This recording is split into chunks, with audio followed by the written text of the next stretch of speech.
বিসমিল্লাহির রহমানির রহিম। আসসালামু আলাইকুম। মিরাজ লার্নিং পয়েন্টের পক্ষ থেকে সবাইকে শুভেচ্ছা ও স্বাগতম। আজকে আমরা আলোচনা করব মৌলিক অসমতার লেকচার 9 নিয়ে। লেকচার 9-এর অধীনে প্রথম যে প্রশ্নটা সেটা হলো প্রশ্ন 30, তিতাস বই অনুসারে থিওরি 7। যদি A1, A2, AN greater than 0, অর্থাৎ এইখানে A1, A2, A3 এরকম n সংখ্যক পর্যন্ত এই যে মানগুলো আছে এই মানগুলো ধনাত্মক সংখ্যা হবে এবং এই মানগুলো সবগুলো পরস্পর সমান না হয় এবং A1, A2, A3 এরকম AN পর্যন্ত এই মানগুলো সমান হতে পারবে না এবং যদি M বিলংস টু Q, তার মানে M যে থাকবে সেই এমটা মূলদ সংখ্যার সেট হবে। এই যে এই কিউ দ্বারা কি বোঝায়? মূলদ সংখ্যার সেট হয়। তাহলে এমটা কোথা থেকে আসলো বা এমটা কোথায়? এই যে A1 এর পাওয়ার কত? M, A2 এর পাওয়ার কত? M। এই এমটা মূলদ সংখ্যার সদস্য হবে। তবে প্রমাণ করতে হবে আমাদের এই যে প্রথম প্রমাণটা কি? A1 এর পাওয়ার কত? M plus A2 power M plus AN power হচ্ছে কত? M ডিভাইডেড বাই কত? N greater than A1 plus A2 plus plus AN divided by N whole to the power M। তাহলে এইখানে কিন্তু আমার বলা ছিল M এর মানটা মূলদ সংখ্যার সেট হবে এবং প্রমাণে কিন্তু আর একটা শর্ত দেওয়া আছে যে M এর মানটা নট বিলংস টু বদ্ধ ব্যবধি 0,1। এই যে ব্যবধির ব্যাপারটা এটা কিন্তু আমরা বাস্তব সংখ্যায় আলোচনা করেছি। মানে হচ্ছে এইখানে M এর মানটা 0 এবং 1 সহ এর মাঝখানে যত সংখ্যা আছে সেই সংখ্যাগুলো হবে না, অন্য মূলদ সংখ্যা হবে। এই 0 এবং 1 সহ যে সংখ্যাগুলো আসবে সেই সংখ্যাগুলো ব্যতীত অন্য যে মূলদ সংখ্যা আছে সেই মূলদ সংখ্যা M এর সদস্য হবে। তাহলে এই যে এইখানে 0,1 এটা দ্বারা আসলে কি বোঝাচ্ছে আপনাদের একটু মনে করিয়ে দিতে চাই, যেহেতু বাস্তব সংখ্যা আমরা পড়েছি। তারপরও এখানে দেখুন থার্ড ব্র্যাকেট দ্বারা আমরা কি বুঝি? বদ্ধ ব্যবধি। যেহেতু দুইটাই থার্ড ব্র্যাকেট তাহলে বদ্ধ ব্যবধি। এটাকে যদি আমরা সংখ্যা রেখায় চিন্তা করি তাহলে মাঝখানে 0, ডান দিকে হচ্ছে পজিটিভ মান, বাম দিকে হচ্ছে কি? নেগেটিভ মান। তাহলে প্লাস ইনফিনিটিভ, এটা হচ্ছে মাইনাস ইনফিনিটিভ পর্যন্ত চলতে থাকবে। তাহলে এইখানে বলা আছে কি? M নট বিলংস টু বদ্ধ ব্যবধি 0,1। তাহলে বদ্ধ ব্যবধি যদি থাকে তাহলে যেই সংখ্যার সাথে বদ্ধ ব্যবধিটা থাকবে অর্থাৎ থার্ড ব্র্যাকেট থাকবে সেই সংখ্যাটা সহ চিন্তা করতে হবে। তাহলে 0-এর সাথে থার্ড ব্র্যাকেট আছে 0, ভরাট হবে। 1-এর সাথে থার্ড ব্র্যাকেট আছে, এটাও ভরাট হবে এবং এর মাঝখানে যত সংখ্যা আছে সেই সংখ্যাটা M এর মান হতে পারবে না। তাহলে অন্য যে মূলদ সংখ্যা থাকবে সেই মূলদ সংখ্যা M এর সদস্য হতে পারবে। এই জিনিসটাই এখানে আমাদের বলা হয়েছে। তো দ্বিতীয় প্রমাণে কি বলা আছে? দ্বিতীয় প্রমাণে বলা আছে যে A1 এর পাওয়ার হচ্ছে কত? M প্লাস A2 এর power M plus AN power হচ্ছে কত? M divided by N less than A1 plus A2 plus AN divided by N whole to the power M। যখন M এর মানটা, এটার ক্ষেত্রে এই যে M এর পাওয়ারটা 0 এবং 1 এর মধ্যবর্তী সংখ্যা হবে। এইখানে কিন্তু ফার্স্ট ব্র্যাকেট। তাহলে এই ফার্স্ট ব্র্যাকেট দ্বারা কি বোঝায়? ফার্স্ট ব্র্যাকেট দ্বারা বোঝায় 0 এবং 1 ব্যতীত। তাহলে 0 এইখানে 1, তাহলে 0 এবং 1 ব্যতীত মানে 0 এবং 1 কি হতে পারবে না? M এর সদস্য হতে পারবে না। এইখানে মাঝখানে 0 এবং 1 ব্যতীত যে সংখ্যাগুলো আছে সেই সংখ্যাগুলো হবে M এর সদস্য দ্বিতীয় প্রমাণের ক্ষেত্রে। আশা করি প্রশ্নটা ক্লিয়ার। তো এখন আমরা প্রমাণে যাই। প্রমাণে আসলে কিভাবে প্রমাণটা করতে হবে? ফার্স্টেই কিন্তু আমরা জানি দিয়ে সূত্র লিখেছি। কি লিখেছি? আমরা জানি যদি x গ্রেটার দ্যান 0 এবং x নট ইকুয়াল 1 হয় তবে x two the power p minus 1 greater than p into x minus 1। 1 নং, যখন p এর মানটা নট বিলংস টু বদ্ধ ব্যবধি 0,1। তাহলে এই জিনিসটা কিন্তু আমরা প্রমাণেও দেখেছিলাম। আমাদের প্রমাণের যে কন্ডিশনটা ছিল M এর কন্ডিশনটা, সেটা কিন্তু সূত্রের কন্ডিশনেও কিন্তু আছে। তার মানে এটা আমার 1 নাম্বার ইকুয়েশন।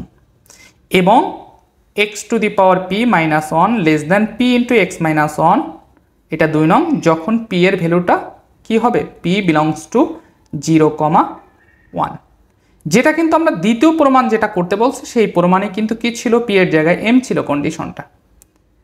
তার মানে এখানে দুইটা ইকুয়েশন থেকে আমার এই যে দুইটা প্রমাণ দেখাতে হবে।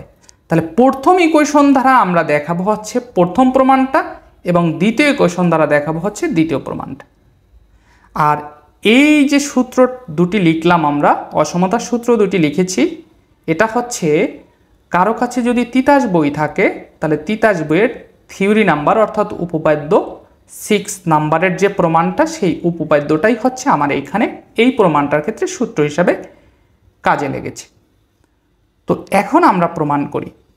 এক, ধরি এ সমান a1 plus a2 plus dot dot plus an divided by n।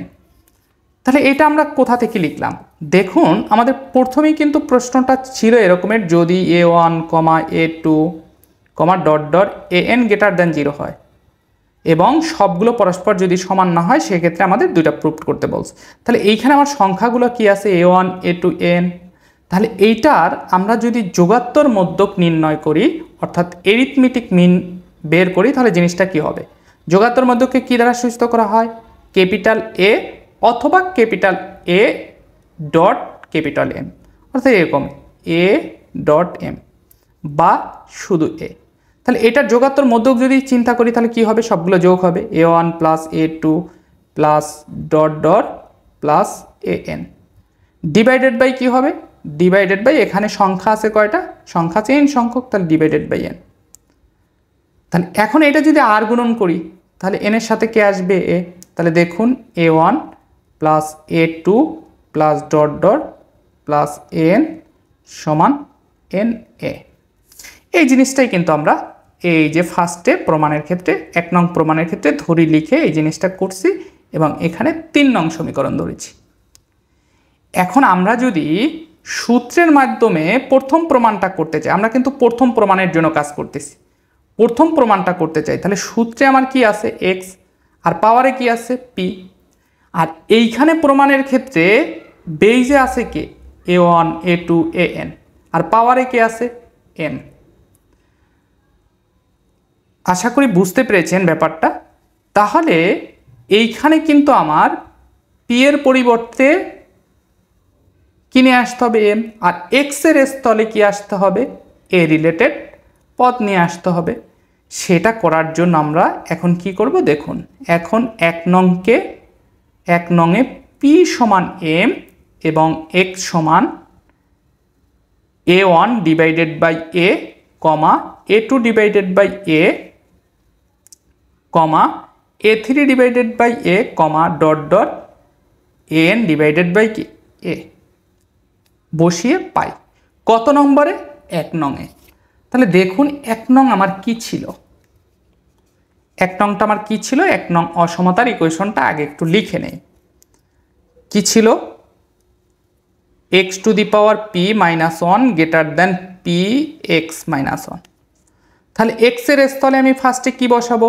এই যে দেখুন an না a1 ডিভাইডেড বাই a। তাহলে x এর স্থলে যদি আমি এটা বসাই an divided by a whole to the power, p এর স্থলে কি বসাবো? p এর স্থলে কিন্তু আমি m বসাবো, m minus 1 greater than p এর স্থলে m, x এর স্থলে কি হবে? a1 divided by a minus 1। তো এখন এইটাকে আমরা একটু ক্যালকুলেশন করব। এই mটা যেহেতু হোল টু দি পাওয়ার আকারে আছে, এটাকে যদি আমরা ভেঙে লিখি তাহলে এভাবে লেখা যায় a1 তার পাওয়ার কি? m এর power m minus 1 greater than m, এখানে কি লেখা যায়? a1 a minus 1। এটাকে এভাবেই লিখব। তাহলে এইখানে আমরা লসাগু করতে পারি। কি লসাগু করা যায়? a to the power m, তাহলে এখানে কি হবে? a1 তার পাওয়ার m মাইনাস এর power m greater than m। এখানেও আমরা a লসাগু করতে পারি। তাহলে a লসাগু করলে কি হবে? a1 minus a। তো এখন আমরা এই যে a to the power m এটাকে আর গুণন করে এ পাশে নিয়ে আসি, তাহলে কি হবে? a1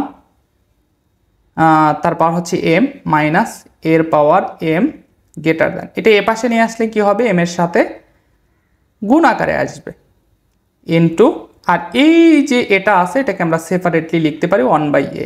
তাহলে এখানে থাকবে কি? a1 minus a।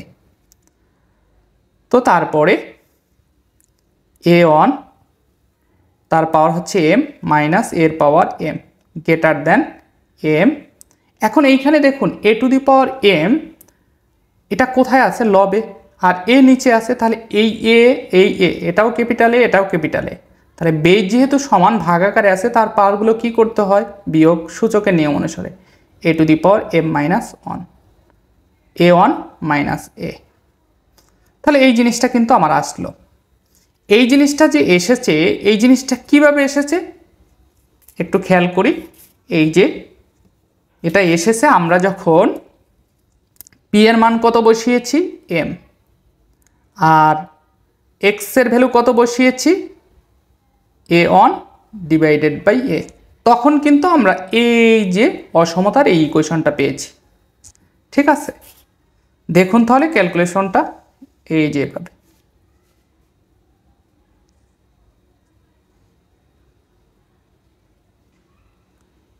তাহলে এই ইকুয়েশনটা এই সর্বশেষ ইকুয়েশন কিন্তু আমার এটা পেলাম। এখন এইখানে তো আমি p এর মান কি বসিয়েছি m, তাহলে p এর মান তো আমার ফিক্সড, p এর মান আমি সব ক্ষেত্রেই m বসাতে পারবো, কিন্তু x এর ভ্যালু কত, x এর ভ্যালু কিন্তু আমার কি ছিল a1 divided by a, a2 divided by a, comma এরকম চলতে থাকবে n সংখ্যক পর্যন্ত। তাহলে আমি x এর ভ্যালু প্রথমে কত বসিয়েছি, প্রথমে কিন্তু আমি x এর ভ্যালু বসিয়েছি a1 ডিভাইডেড বাই a, আর p এর ভ্যালু কত বসিয়েছি, p এর ভ্যালু বসিয়েছি m 1 নং সমীকরণে। তখন কিন্তু আমার এই যে এই ইকুয়েশনটা এসেছে a1 m minus a to the power m greater than m into a to the power m minus 1 into a1 minus a। এখন 1 নংয়ে যদি আমি আবার x এর ভ্যালু a2 বাই a বসাই এবং p এর ভ্যালু m বসাই, তখন অনুরূপভাবে আমরা ক্যালকুলেশন করলে যেটা পাবো সেটা হচ্ছে এরকমের a1 এর জায়গায় শুধু a2 আসবে। যখন আমরা কি বসাবো x এর ভ্যালু দ্বিতীয়টা বসাবো অর্থাৎ a2 ডিভাইডেড বাই, তখন আসবে কি এটার সাথে কম্পেয়ার করে লিখি a2 তার পাওয়ার কত m মাইনাস এর power m greater than m into a to the power m minus 1 into a1 minus a1 না এটা a2 হবে। এটা এই রকমের যদি চলতে থাকে তাহলে n তম পদ পর্যন্ত কি হবে an to the power m minus am greater than m into a to the power m minus 1 an minus a। তাহলে আমি প্রথমটা যখন x এর value a1 divided by a বসিয়েছি তখন যেটা পেয়েছি সেটা এইখানে এটার সাথে লিখি a1 to the power m minus এর power m greater than m into a to the power m minus 1 into a1 minus a। তাহলে দেখুন আমরা তিনটা মান বসিয়ে অর্থাৎ x এর ভ্যালু তিনটা মান বসিয়ে এবং p এর মান m বসিয়ে অসমতার কয়টা ইকুয়েশন পেয়েছি, তিনটা ইকুয়েশন। এই জিনিসটাই কিন্তু আমরা এখানে লিখেছি। ফার্স্টের এই জিনিসটা পেয়েছি হচ্ছে যখন p এর মান হচ্ছে m এবং x এর value a1 divided by a বসিয়েছি তখন পেয়েছি এটা। অনুরূপভাবে p এর মান যখন m এবং x এর ভ্যালু যখন a2 বাই a বসিয়েছি তখন পেয়েছি এটা, এবং লাস্টের যে ইকুয়েশনটা পেয়েছি সেটা যখন আমরা p এর মান m এবং x এর value an divided by capital A বসিয়েছি তখন এটা পেয়েছি। এখন আমাদের যে কাজটা করতে হবে সেই কাজটা হচ্ছে এই অসমতার তিনটা ইকুয়েশনকে আমরা যোগ করব। কি করব? যোগ করব। তাহলে দেখুন ফার্স্টের যে পদটা আছে এখানে কি আছে a1 তার পাওয়ার হচ্ছে m, তারপরে কি আছে a2 তার পাওয়ার m ডট ডট এরকম চলতে থাকবে আর কি n পর্যন্ত, an তার পাওয়ার হচ্ছে m। এখন এইগুলা কিন্তু সেম জিনিসই, এই তিনটা যদি আমি যোগ করি তাহলে কিভাবে লেখা যায় a1, আপনি ইজিলি বলবেন যে a1 to the power m plus a to the power m এরকমের a1 to the power m plus a2 তার পাওয়ার m plus dot dot plus an to the power m, অনায়াসে এভাবে বলবেন। এখন এই জিনিসটা কি আমি যদি সামেশন আকারে লিখতে চাই তাহলে কিভাবে লেখা যায়, সামেশন আকারে যদি লিখি এই জিনিসটা কি এভাবে লেখা যায়, সামেশন এই যে এ আর, এখন টু দি পাওয়ার কত এম। এখন খেয়াল করুন এখানে আর কেন দিয়েছি, কারণ এইখানে দেখুন আমাদের এইখানে 1 2 3 4 5 এরকম এন পর্যন্ত চলতে থাকবে। তাহলে সামেশন আর এর মানটা অন থেকে শুরু করে কত পর্যন্ত, এন পর্যন্ত। এখন আর এর মান যদি 1 বসাই তাহলে এটা পাবো, আর এর মান যদি 2 বসাই এটা পাবো, আর এর মান যদি 3 বসাই তাহলে পরবর্তী যে পদটা আসবে সেটা পাবো। আর এর মান যদি এন পর্যন্ত বসাতে পারবো, আর এর মানটা যদি এন বসাই তাহলে কি পাবো, a n to the power m. তাহলে দেখুন এই যে এই যোগফলটাকে আমি কিভাবে লিখতে পারি, সামেশনের মাধ্যমে লিখলে এভাবে লিখতে পারি। সেই জিনিসটাই কিন্তু আমি এই যে এখানে লিখেছি, এই যে এইটা, অর্থাৎ এই তিনটাকে যোগ করে সামেশন আর ইকুয়াল 1, এটা কোন পর্যন্ত চলবে, এন পর্যন্ত, a r whole to the power m. তো তারপরে এটা কোথা থেকে লিখলাম, তারপরে এটা লিখেছি এইখানে দেখুন এখানে এ টু দি পাওয়ার এম। তাহলে এগুলো প্রত্যেকটার সামনে কিন্তু মাইনাস আছে, minus a to the power m, minus a to the power m, minus a to the power m, এরকম কিন্তু চলতে থাকবে কন্টিনিউ এন সংখ্যক পর্যন্ত। তাহলে এইটা আমরা লিখতে পারি minus n into a to the power m. আসলে এটার বেসিকটা যদি আমি ক্লিয়ার করি, দেখুন 2 + 2 + 2 প্লাস এরকম 2 যদি এন সংখ্যক পর্যন্ত চলতে থাকে, এন সংখ্যক পর্যন্ত, তখন আমরা কি লিখব, তখন কিন্তু এন সংখ্যক পর্যন্ত 2 চলতে থাকে, তখন এন ইন্টু 2 লিখি, ঠিক আছে। আর এইখানে যদি নির্দিষ্ট থাকতো, এখানে যেহেতু এন সংখ্যক পর্যন্ত, এখানে যদি নির্দিষ্ট থাকতো, ধরুন এখানে 2 3টা, তাহলে সেটাকে আমরা কীভাবে লিখতাম, 3 × 2। তাহলে এই 3টাই হচ্ছে এন, যেহেতু এন সংখ্যক। আশা করি ক্লিয়ার। তাহলে এইখানে a to the power m যেহেতু এন সংখ্যক, এই কারণে minus n into a to the power m, তারপরে কি গ্রেটার দেন। এখন দেখুন m into a to the power m minus 1, এটা কিন্তু প্রত্যেকটা পদের সাথে গুণ আকারে আসতেছে রাইট সাইডে, সুতরাং এটা কিন্তু আমরা গুণ আকারে রেখে দিব কমন হিসাবে। তাহলে m into a to the power m minus 1, তারপরে ফার্স্ট ব্র্যাকেট। তো তারপরে দেখুন a1 a2 an, এটা একটু বোঝার বিষয়। তাহলে এই তিনটাকে যদি আমি যোগ করি a1 a2, তাহলে a1 plus a2 plus a3 plus dot dot এরকম কত পর্যন্ত চলতে থাকবে, an পর্যন্ত। তাহলে এইটা যদি আমি সামেশন আকারে লিখতে চাই তাহলে লেখা যাবে এ আর, তাহলে আর এর মানটা কি হবে, 1 থেকে n পর্যন্ত এরকমের। আশা করি ক্লিয়ার। এই জিনিসটাই কিন্তু আমি এই যে এখানে লিখেছি। তারপরে মাইনাস ওই যে a to the power m যেভাবে n into a to the power m লিখেছি সেইভাবে minus a minus a minus a, minus a কোন পর্যন্ত, এন সংখ্যক পর্যন্ত। তাহলে সেটাকে কিভাবে লেখা যায়, মাইনাস এন ইন্টু এ। আশা করি এই যে যোগটা, এই তিনটা অসমতার ইকুয়েশন থেকে আমরা যোগটা করেছি, এই যোগটা আপনাদের ক্লিয়ার। তো তারপরে বা summation r equal 1 up to n a r, তার পাওয়ার হচ্ছে কত, m, minus n into a to the power m greater than m into a to the power m minus 1। তারপরে হচ্ছে কি এন এ। এখন এই যে পদটা আছে এই পদটার পরিবর্তে কিন্তু আমরা এন এ লিখেছি, তারপরে মাইনাস এন এ। এখন এই পদটার পরিবর্তে এন এ কীভাবে লিখলাম, ফার্স্টেই কিন্তু আমরা ধরি দিয়ে জিনিসটা দেখিয়েছিলাম। ব্যাপারটা ছিল এরকমের, ধরি দিয়ে এই জিনিসটা লিখেছিলাম প্রথম প্রমাণের ক্ষেত্রে, অর্থাৎ এটার ফার্স্টটা দিকে আর কি, a1 প্লাস a2, এ সমান ক্যাপিটাল এ সমান a1 plus a2 plus dot dot plus an divided by n, অর্থাৎ এই a1 a2 an এর এরিথমেটিক মিন অর্থাৎ যোগাত্মক মধ্যক বের করে নিয়েছিলাম। সেটা কি লিখেছিলাম, a1 plus a2 plus dot dot plus an equal, এটাকে আর গুণন করলে কি লেখা যায়, na। আর এইটার মানেই কিন্তু আমার কি ছিল, এই যে summation, summation r equal 1 up to n a r সমান কি, তাহলে এই সমান এন এ। তাহলে এই যে summation r equal 1 up to n a r এর পরিবর্তে কি লেখা যায়, এন এ, যেটা আমি প্রথম দিকে যেটাকে আমি 3 নং সমীকরণ ধরেছিলাম। তাহলে এইটার পরিবর্তে আমরা এনে লিখেছি, যেটা আমরা পেয়েছি কোথায়, 3 নং সমীকরণ থেকে, মাইনাস এখানে যে পদটা আছে সেটা।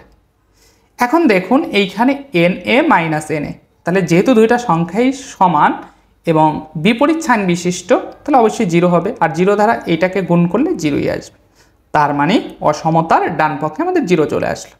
তো summation r equal 1 up to n a r to the power কত m minus n into a to the power m greater than 0।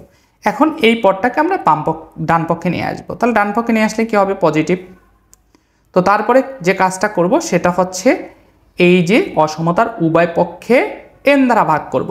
তাহলে n দ্বারা ভাগ করলে নিচে এইটার ক্ষেত্রে একটা n আসবে, আর এইখানে n দ্বারা ভাগ করলে এই উপরের n আর নিচের n কাটা যাবে, থাকবে হচ্ছে a to the power m। এখন এইখানে তাহলে কি করলাম, এইখানে আমরা যেহেতু এটা সামেশন আকারে, তাহলে r এর মান যদি 1 বসাই তাহলে কি আসবে a1 টু দি পাওয়ার কত m, তারপরে প্লাস যদি 2 বসাই তাহলে কত আসবে a2 টু দি পাওয়ার কত m, প্লাস n যদি বসাই, এরকম চলতে থাকলে a3 এর পাওয়ার m, a4 এর পাওয়ার m, এরকম চলতে থাকবে। কত পর্যন্ত বসাতে পারবো r এর মান সর্বোচ্চ n পর্যন্ত, তাহলে n যদি বসাই তাহলে কি হবে plus an to the power কত m গ্রেটার দেন। তাহলে এটা কিভাবে লিখেছিলাম, এটা লিখলাম কিভাবে, এই যে a শুধু এ দ্বারা কি বোঝায় যোগাত্তর মধ্যক। তাহলে আমরা কিন্তু 3 নংই দেখেছিলাম যে যোগাত্তর মধ্যক এ মানে কি, এ মানে কিন্তু এই যে এটা খেয়াল করুন, এ মানে কি a1 plus a2 plus dot dot plus n divided by n, অর্থাৎ যোগাত্তর মধ্যক। তাহলে এটার পরিবর্তে কিন্তু a1 plus a2 plus dot dot plus an divided by n লিখতে পারি, আর এইটার পাওয়ার যেহেতু m আছে সেই mটা এখানে থেকে যাবে। এটাই কিন্তু আমার প্রমাণিত। তাহলে এই যে প্রমাণটা, এই প্রমাণটা কি ছিল 1 নম্বরের প্রমাণ। তাহলে 2 নম্বরের প্রমাণের ক্ষেত্রে আমরা কিভাবে করতে পারি, একই প্রসেসে 2 নম্বরের ক্ষেত্রে আমরা সূত্র যে দুটা লিখেছিলাম অসমতার ইকুয়েশন 1 নং এবং 2 নং, সেই 2 নং থেকে আমরা 2 নম্বর প্রমাণ দেখাতে পারি। আমরা দেখাতে পারি কি a1 to the power m plus a2 to the power m plus dot dot plus an to the power m divided by n less than a1 plus a2 plus dot dot plus n divided by n whole to the power m প্রমাণিত। আসলে দুইটা প্রমাণই যদি আসে তাহলে কিন্তু আমরা প্রথমটা প্রমাণ দেখিয়ে একইভাবে এই কথাটা লিখে প্রমাণিত লিখলেই চলবে। আর যদি আমাদের আলাদা আলাদা আসে তাহলে অবশ্যই আলাদা আলাদাভাবে করতে হবে। মানে আলাদা আলাদা বলতে বোঝাচ্ছি সেটা হচ্ছে ধরুন আপনার প্রথম প্রমাণটা আসলো, দ্বিতীয় প্রমাণটা আসলো না, তাহলে প্রথম প্রমাণটাই শেষ। আবার প্রথম প্রমাণটা আসলো না, দ্বিতীয় প্রমাণটা চলে আসলো, তখন কিন্তু আমরা 2 নম্বরের যে অসমতার ইকুয়েশনটা ছিল, এই যে একটু দেখিয়ে দিই, এই যে 2 নম্বর অসমতার ইকুয়েশনটা ছিল, এই ইকুয়েশন থেকে এই 2 নম্বরটা প্রমাণ করতে হবে। যদি এরকম আলাদা আসে তাহলে আলাদাভাবে দেখাতে হবে, আর যদি দুইটা একসাথে আসে তাহলে প্রথমটা করে দ্বিতীয়টা অনুরূপভাবে লিখে শুধু প্রমাণ যেটা আছে সেটা তুলে দিয়ে প্রমাণিত লিখলেই চলবে। আশা করি ক্লিয়ার।